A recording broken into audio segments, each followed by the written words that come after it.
रहा है घोड़े का सवार। नौकरानी अड्डियां ठाठा का देख रही बंदी बिकाली से भगत आ गया था अज पता नहीं मरवावा गई। आंदा देखा पीर दूर उधर रुक के लगी मारने भी किसी होरो पासे लंघ जा लड़का गया बा आजा आजा घोड़े वाले आजा मैं तो कद्दी देख रही। पीर कहा कल वो आकड़ी थी अज मैं आकड़ दूंगा। बोले बोल बंदी आज नहीं मेरे बेटे तेरे बा कल घोड़े बदे धरती बिड़वा आज कह रहा टाइम होनी 2 मिनट रुक जा घोड़े वाले जहाँ मर्जी जाए रानी नु बुला दूं। रानी साहब जल्दी आ जाओ है क्या वही न्यू कह रहा भी टाइम घट घोड़े वाला है क्या। रानी महारानियां रोशनदान की ताकी में बैठ कर पर्दे की बात करेगा। घोड़े के सवार कौन आता हूँ? हे रानी मैं गुग्गा चौहान तेरा पति दरगाह पे आया तने करी 6.25 महीने की फरियाद इसी करके मैं तेन दर्शन देना आया। घोड़े वाले नहीं मरे समय मुड़कर वापस नहीं आई मैं तेन अपना पति नहीं मानती। कैसे मानना की भाई? घोड़े वाले मैंने चमत्कार दिखा गुग्गे महाराज वाला। बोलो जब मेरा पति इस महल में आया करा था मेरे पति की आमदनी में नौबत नगारे अपने आप बजे करा ढोल वर्गे नगारे पीर के बामन पीर हुक्म दे दिया नगारे बज गए अपने आप। घोड़े वाले जो तन्ने कोई नगारची मंत्र चलाकर नगारे बजाए तो कोई जंतर मंत्र सीखा वा मैंने तो वार नहीं जे तो मेरे पति है मैंने चमत्कार और दिखा। जितने महल में आले आलियां समा जगह ते चिराग बिना बत्ती बिना की ते चिराग जगह महामाई ज्वाला दाती पीर के बेड़े में चल दिया गैल चिराग जगह दिए। घोड़े वाले तने दीपक मंत्र चलाकर दीपक जगाए मैंने तो वार नहीं आया। सत्तो डॉडिया के जंदे कुंडे अपने आप खुलने चाहिए। पीर का रानी मैंने नहीं बता दे भी कल्ले जंदे कुंडे खोलने या चकाठा भी पट्टा ये भी तो लगे हाथ चक दूंगा काम चाह कर करवाई ले। बकोड़े वाले होर मिस्त्री वाला काम तू छेड़ा ना जहां से पीर ने दरबारा के जंदे टूटने की रीत चलाई हुई है। लहराना जी सत का नेजा लाया कड़ा कहड़ दड़ा दैन मड़ा मैड़ फटाफट सड़ा सट गड़ा गट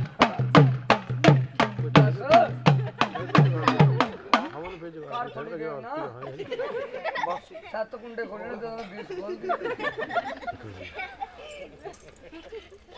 खुल के कुआं। घोड़े वाले तेनू कसम बाबे गोरखनाथ की जे तो गुग्गा राणा मेरा पति जे एक परचा और न लावा।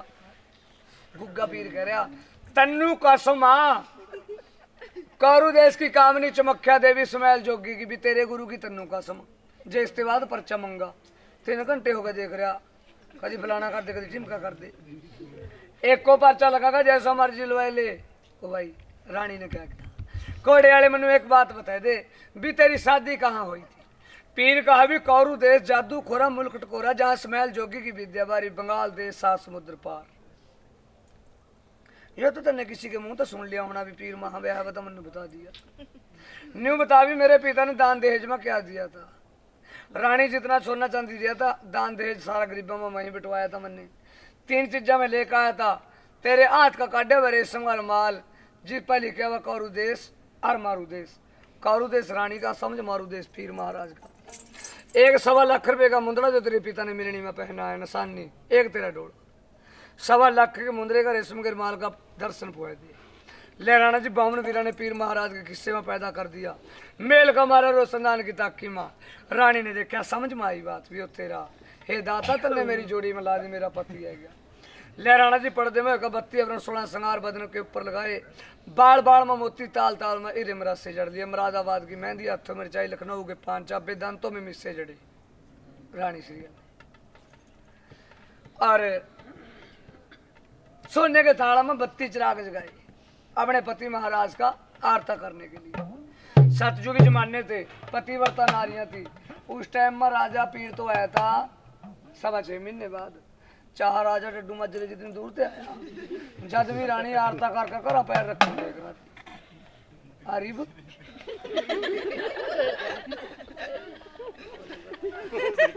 इब्बी हुआ आरता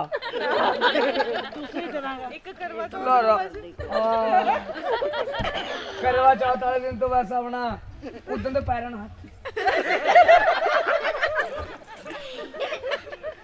बदवे दिन कहते हैं भी अपना चाहता नंदे तबीयत खराब कल व्रत रखा था ना व्रत करके कमजोरी पड़ गई। बाबा कमजोरी ने भी नहीं तो हो कुछ कहा बिकनेस कहा जाके केलियों की दर्जना मैड का रख दे सेब खा जा पर कली रानिया का कसूर नहीं है निराज के कट्टा अद्धा तो ठेके में कर काम आने यार बरंदा कुंदा करो अपने जाने में तो टोजो टूजो भी खा काम भी पता ना लगा अलावा कहाँ रहा बोल रहा तो गई भी अंदर ना ना मैं ना हिंदू धर्म ऐसा कर एक्सपीरियंस ऐसा दस रहे मैं चलो देखा तो है लोगों ने ना मैं तो नौ भी नहीं लंदा इसका थोड़ी देर देखे थोड़ी देर बाद वो क्यों हंस रहे हो वो हंस रहे वो हक मार रहा था और तो खड़ा भी इतनी लगा भी हंस रहा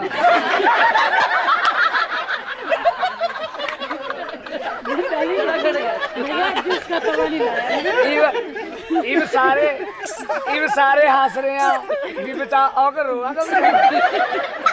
अभी तो हंसा नहीं नहीं हक मार रहे था नहीं हमें क्या इसको तवा नहीं लगे नहीं हर बार इसको तवा बहुत लगता कुड़म साहब तेरी बंसरी कमाल कर गई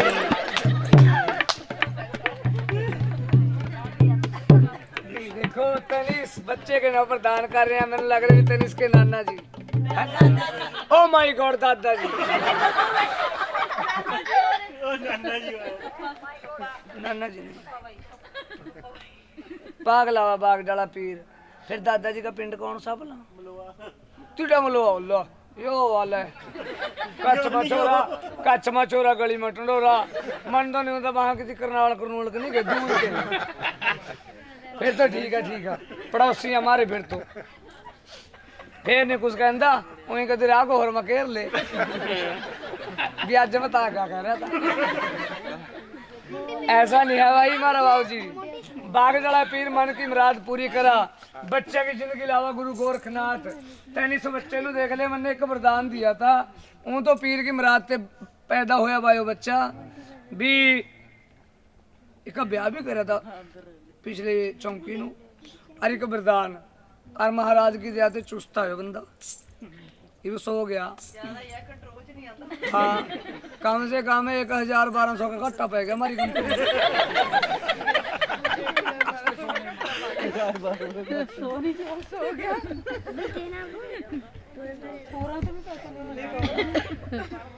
यो तो ना जेड़े अपने खास हैं इसके उन बात तो लेने होरा मत भी ले लेगा चाहे लेना उन्यों कड्डे में वहां टोर में ठीक है इतना का चाहिए जवाक अपने नाल ही रख लो फिर लोग मनु ना कुटन लग जा भी कैसा न्याणा लाया हुआ है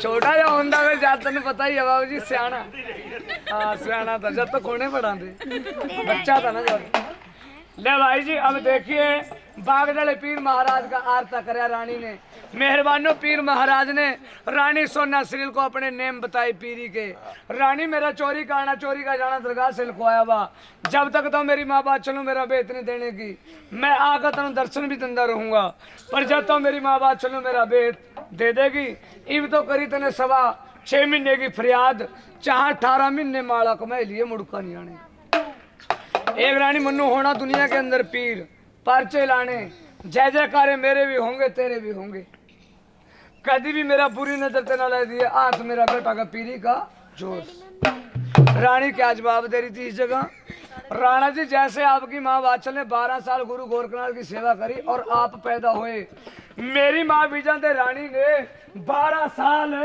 समैल जोगी की सेवा करी जब मैं पैदा हुई जैसे आप पीर देवता में है और हम भी पीर देवता में है राणा जी इस दुनिया के अंदर बिछड़ का जोड़ी नहीं किसी की मिली तो गुगे महाराज की और भी रानी ने एक सदधर्म से फरियाद करी थी परमात्मा सच्चे की पूरी माँ लेक मेरे वीर जी का कहना है राणा जी भी देखो पापी पाप जहां मर्जी कर ले पाप करे वा मूरा आवा एक श्यामो थी श्यामो जिसका भजन सुनावांगे 2 मिनट का भजन उसके बाद आरती नो फरमाइश नो डिमांड।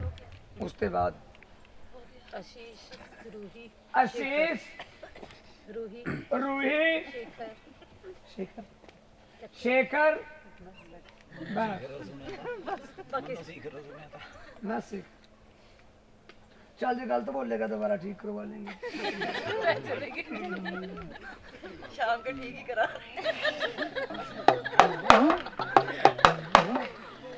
चलो इसी करके भाई मैं थानू याद रखूंगा भी कोई रात जगह करवावा यानी रात जगह तो रोजो कर रहे हैं पर याद कोई कोई रहा। ये भी क्यों ना याद रहा।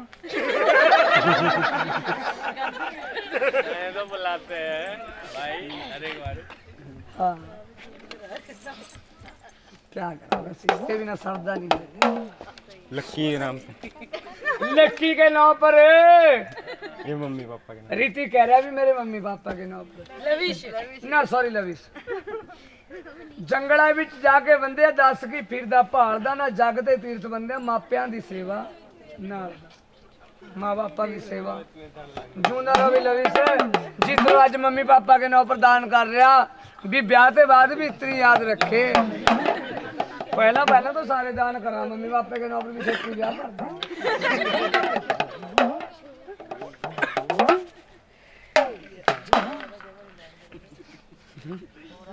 सुनो श्यामो कौन थी? एक फौजी जवान था जवाहर सिंह हौलदार। उसकी पत्नी थी भाई श्यामो अम्बरसर के पास के रहने वाली थी। फौजी ने चिट्ठी पाई थी कतार पुराने वक्त में मोबाइल फोन नहीं थी। चिट्ठी पाई थी भी मैं इस दिन इस तरीक नू मैं स्टेशन के ऊपर आवांगा और भी तो मैनू लेन आए अपनी पत्नी पर चिट्ठी पा दी थी क्योंकि भाई सामान हुआ बहुत फौजियों में बड़े बड़े ट्रंक हुआ पता नहीं इनू मिला ये गेड़े में इन्ने पता नहीं चोरी उठा लिया नहीं चल मिल जाओ होने बाबा कभी फौजी भी ना बैठा फौजी को क्या कोई फौजन ना बैठी हो कभी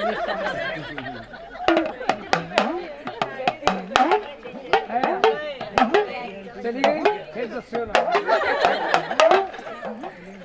श्यामो मुटियार सुनो अपने पति ने लेन आई।